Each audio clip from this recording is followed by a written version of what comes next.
The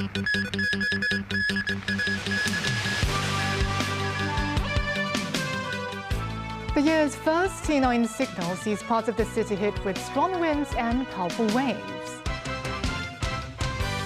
Transport largely resumes following Typhoon Noul.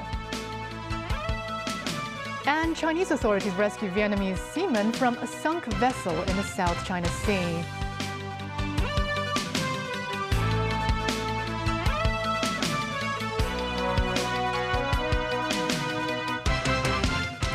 Good evening. Welcome to TVB News.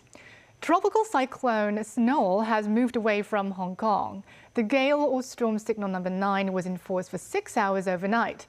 At least 21 people have been injured amid the storm, with 331 reports of fallen trees and 8 reports of flooding. Jackie Lin takes a look at the severe weather conditions under T9 in the early hours today.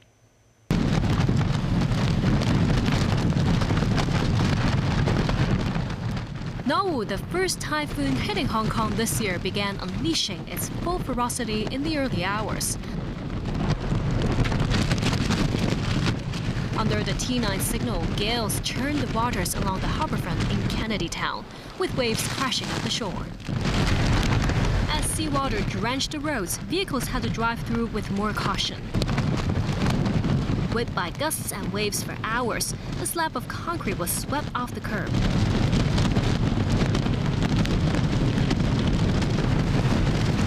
At 10:10 p.m. Saturday night, the city's first number 8 gale or storm signal of the year was issued, before it was replaced by the gale or storm signal number 9 at 10:01 a.m. But in Tsim Sha Tsui, some citizens still ventured out despite the danger and reminders by the observatory.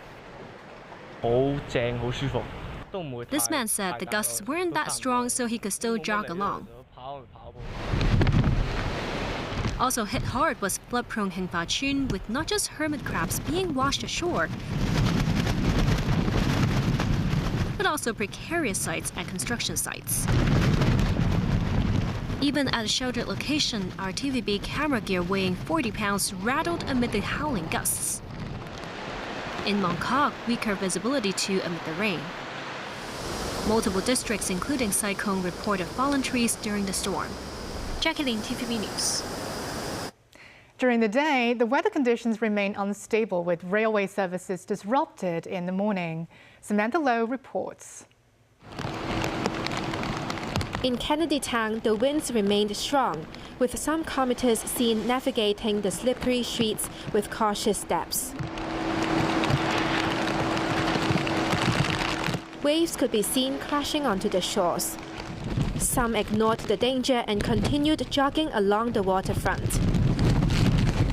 Others opted for safer routes further inland. Even pet owners ventured out, with some walking their dogs despite the storm. This woman says she had to take her pet dog out for a quick toilet break. The force of the winds was also evident at residential estates, where a ventilation panel has fallen off under the gusts. Some sanitation workers braved the harsh conditions to help clear fallen branches and street debris. Heng Fa Tsuen, meanwhile, appeared calmer than previous years, despite the occasional downpours. After T9 was downgraded to T8, streets in Mong Kok also got busier. In Tsim Sha Tsui, the aftermath of the storm was evident. At 12:40 p.m., the observatory downgraded the signal to strong wind signal number 3.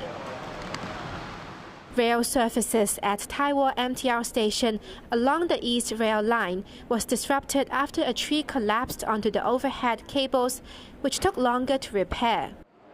Mainland rail authorities announced because of the adverse conditions, all high-speed rail running between Hong Kong and the mainland before 4 p.m. have been suspended. Staff members of the train station are available to answer passengers' questions, and latest updates about train services are broadcast throughout the station. Samantha Lowe, TVB News. A total of 350 flights were cancelled today due to Typhoon Noul. Flight operations have gradually resumed after noon, while high-speed rail services resumed at 4 p.m. Hiba Khan has more. The flight information displays at the airport were all glowing red as a horde of travelers were waiting for the latest flight information. Many were anxious about where to go, while others believed they had to stay rational as there was nothing they could do. The airport authority expects to handle 675 flights after the resumption at noon. They reportedly distributed 1,800 electronic taxi queue tickets. At its peak, there were about 400 people waiting. By 4 a.m., most of the travelers had successfully left the airport. The MTR was facing some complications as well, as overhead cables on the MTR East Rail line near Taiwo Station were damaged by a fallen tree. Services were suspended between Taipo Market and Fanling stations, but free shuttle buses were arranged.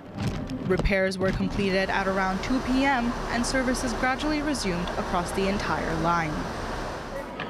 Meanwhile, the departure hall at West Kowloon High-Speed Rail Station saw a rare empty scene earlier in the day, with all trains before 4 p.m. cancelled.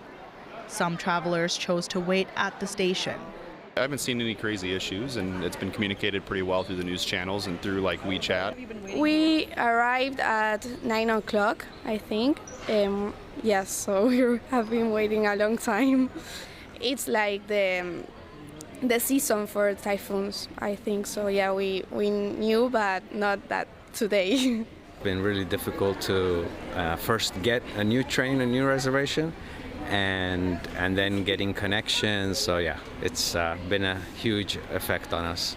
Everyone has been very friendly in the terminal, and they've done what they can. So we looked at the weather and we saw it was going to rain, but we didn't expect it to cancel or affect all the travel. But a lot of stuff was closed today when we were looking for breakfast and stuff, which was a bit confusing because it was just raining. I tried to look online and I got guided to a page about the different levels of the typhoon. I didn't really say much about the typhoon, when it's coming, how bad the damage is going to be. Many tourists have had to rebook their trains to the mainland, unfamiliar with the possible effects a typhoon would have on their travels. Going forward, they hope to see more information available online. Hiba Khan, TVB News. Meanwhile, Macau cancelled all tropical cyclone signals at 5 p.m. Streets are busy with locals and tourists in Macau. Macau authorities say Typhoon Noul will continue to move northwestward into the inland areas and weaken. The local meteorological authorities say the outer circulation of Noul is affecting the territory, bringing heavy showers and thunderstorms. Typhoon Noul made landfall in Huizhou, Guangdong in the early hours of Sunday. It is expected that Noul will enter Hunan on Monday. Noul made landfall in Huizhou at about 3:50 a.m. on Sunday, bringing maximum sustained winds of 162 kilometers an hour. The battering rain and wind severely reduced driving visibility. Debris and fallen trees scattered across the streets. Noul is the first typhoon to make landfall in Guangdong this year. About 710,000 people are evacuated because of the weather. Search and rescue efforts continue near Yongshu Reef in the Nansha Islands in the South China Sea after a Vietnamese vessel sank. Authorities of China's Sansha City say 45 of the 62 people on board have been rescued this far. All those rescued are Vietnamese nationals from the distressed vessel. A rescue ship operated by Nanhai Rescue Bureau of the Ministry of Transport spotted what was believed to be a rocket parachute distress signal from the ship Saturday. 6 Chinese vessels, 1 rescue helicopter and 1 Vietnamese vessel are carrying out search and rescue operations at the scene.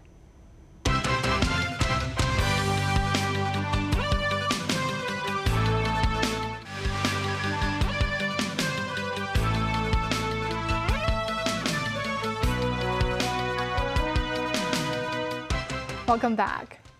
The Trump administration has reportedly backed away from plans to ramp up attacks on Iran after nearly 2 weeks of intensified strikes. Despite the Gulf War, tensions further escalated in the region following Houthis' attacks in Saudi Arabia, which could affect a second major shipping route and reignite Yemen's civil war. The U.S. Central Command on Friday said they had disabled merchant vessel MT Levine in the Gulf of Oman after it attempted to run the blockade for at least 4 times. The military then fired into the engine room of the Mozambique-flagged ship. It was the second commercial ship to be disabled since the naval blockade has been reimposed. The American forces claim they have redirected 12 vessels. Iran's Islamic Revolution Guard Corps said they had battered the U.S. military in the past 15 days.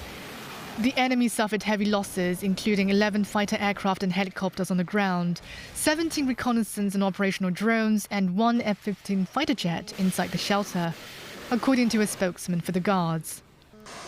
Despite this, the fighting between the two sides abated for the first time in 2 weeks on Saturday, while diplomatic efforts are underway to avert a return to an all-out war. This after US President Donald Trump said negotiations with Iran were pressing on and described them as by far the most serious that they've seen. CNN quoted a Pentagon sources saying the US military campaign was on hold without elaborating on the duration, while a CBS report said Washington's suspension of strikes was meant to avoid disrupting an Omani delegation's visit to Tehran for talks on reopening the Strait of Hormuz. Some Trump aides have reportedly raised concerns of depleting defense stockpiles, alienating allies in the Middle East and affecting energy supplies and the global economy. Meanwhile, the war is spreading into the Red Sea. Earlier on Saturday, Yemen state broadcaster reported strikes on Houthi military sites, including missile and rocket launch platforms and weapons depot in northern Yemen, which killed several Houthis members. On the same day, Houthi rebels, who have declared closing the Bab el-Mandab Strait, announced striking sites belonging to Saudi state oil company Aramco in the cities of Jazan and Yanbu. The Aramco refinery in Jazan, located near the Yemeni border, can process up to 400,000 barrels of crude oil daily. The group said they launched missiles and drones in response to the overnight coalition airstrikes on the Red Sea province of Hodeidah. The Saudi-led coalition said the latest strikes were carried out to retaliate against Houthi attacks on commercial ships, insisting they did not target Hodeidah port and that all Yemeni ports remain open and operational. A spokesman accused Houthis of threatening maritime navigation along the vital route for Saudi oil exports. Professor David Hui of Respiratory Medicine at the Chinese University of Hong Kong says the current wave of COVID-19 and influenza remains relatively mild. But he reminds the viral activity could persist for 3 months. Jackie Lin has the story. Hong Kong entered the summer flu season earlier this month alongside a resurgence in the coronavirus infections. Speaking with TVB News, Professor David Hui of Respiratory Medicine at CUHK says the viral activity has not yet peaked, noting that the dominant influenza strain now is H1 influenza, which accounts for nearly 40% of the infections. Hui says the K variant of H3N2 is currently driving most infections, but if H1N1 suddenly becomes the dominant strain, the outbreak may be prolonged. Because the community has limited exposure to H1N1 these days, Hui warns it has the potential to cause more severe illness across all age groups. He adds that last year's COVID-19 wave lasted 3 months, from April to the end of June, and this year's outbreak will likely follow the same pattern. For now, the number of schools and care homes experiencing flu outbreaks, as well as the overall mortality rate, remain lower than during last summer's flu season, which Hui says is likely related to increased vaccination rates among children and seniors. The COVID mortality rate has been steadily declining over the past 3 years, dropping from 15 deaths for 100,000 people in 2023 to 1.9 last year. Jackie Lin, TVB News. The Centre for Health Protection urges members of the public to avoid touching soil or muddy water after rainstorms to prevent contracting melioidosis. CHP says melioidosis is a disease caused by the bacterium Burkholderia pseudomyelii, which is widespread in soil and muddy water. Such bacteria may be exposed on the ground after typhoons and could spread more easily with strong winds and storms. Health authorities say humans can become infected through contact with contaminated soil and surface water, as well as ingestion of contaminated water. Some common symptoms include fever, headache, and chest pain. The Mandatory Provident Fund Schemes Authority, or MPFA, says MPF members aged 65 and using eMPF must complete facial identification to ensure the accuracy of their identity, starting at the end of July. MPFA says the measure is to tackle the abusive behaviour of early withdrawal of MPF, including submitting withdrawal applications by making false declarations or by other unlawful means. Apart from undergoing facial identification, scheme members must also complete step-up authentication through IAM Smart. Members will be asked to submit supporting documents through the e-platform once they have passed the authentication step. The Department of Health urges the public to stop consuming a batch of powdered infant formula after the products were found to contain excessive amount of lead. The affected product is Frisolac Prestige Stage 1 infant formula. While no other batches of the milk formula have been found to have excessive lead content, the Centre for Food Safety of the Food and Environmental Hygiene Department is stepping up surveillance of similar products in the market. Health authorities say high doses of lead may cause abdominal pain and vomiting, reminding parents to take their infants to the doctor if they feel unwell after consuming the affected product. Hong Kong Electric Company's fuel cost adjustment increases 36% month-on-month to 57.3 cents per kilowatt hour, up 15.4 cents from July.